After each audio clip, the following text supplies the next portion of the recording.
इसके नीचे और भी है, देखना चाहते हैं तो उसको लाइक करके देख सकते हैं।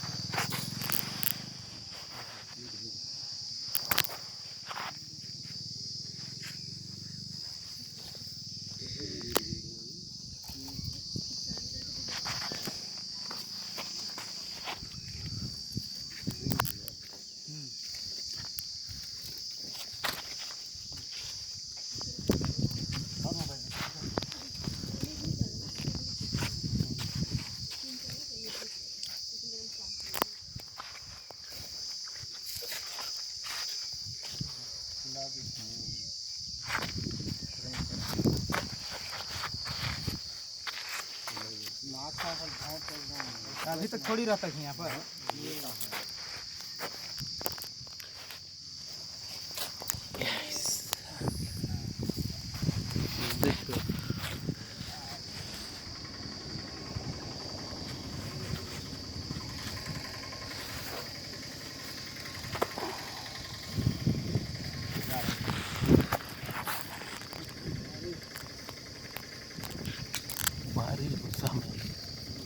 कुआं से निकाले है बे तुमको।